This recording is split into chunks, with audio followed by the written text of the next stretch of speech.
महोदय, आज से बहुत वर्ष पहले रावी के किनारे भारतवासियों ने पहली बार एक सशक्त आवाज़ में पूर्ण स्वराज प्राप्त करने का संकल्प किया था।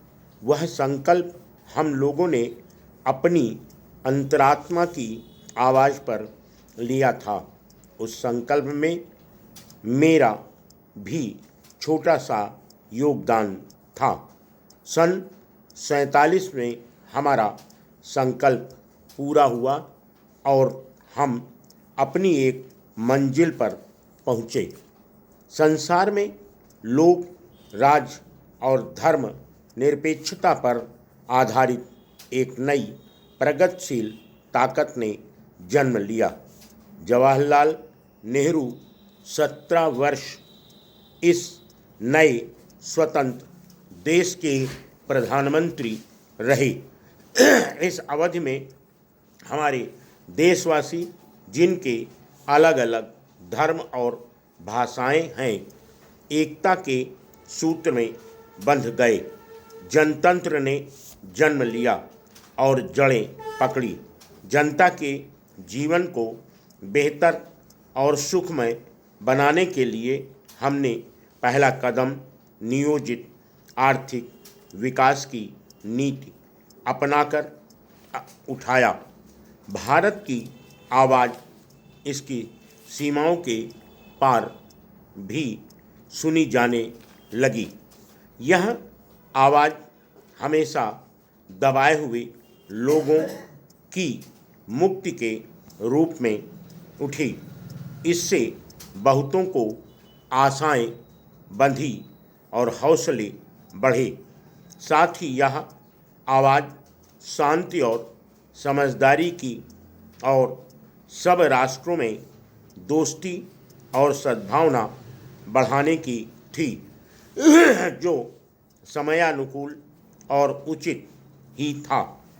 शास्त्री जी का शासनकाल छोटा था, वह स्मरणीय है।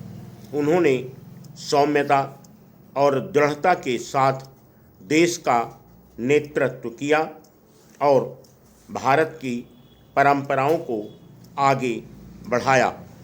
उनके समय में देश की जनता मजबूत हुई और अपने लक्ष्यों की ओर बढ़ने की हमारी क्षमता बढ़ी।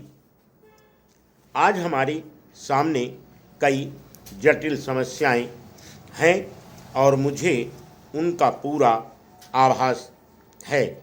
गांधी जी की और पंडित जी की स्थापित की हुई परंपराओं से और भारत की जनता में मेरे गहरे विश्वास से मुझे शक्ति और साहस मिले हैं। बार बार भारत ने ये दिखा दिया है कि इसकी आत्मा को कोई दबा नहीं सकता। हाल के वर्षों में पहले की तरह इसकी जनता ने साहस से चुनौतियों का सामना करके अपनी हिम्मत के कई साक्ष्य दिए। उनमें जो भारतीय भावना है, उसकी नींव इतनी पक्की है कि देश किसी भी परिस्थिति का मुकाबला कर सकता है। अगले कुछ महीने हमारे लिए बहुत कठिनाई के हैं। हमारे सामने बड़े बड़े प्रश्न हैं और हमें उन्हें शीघ्रता से हल करना है।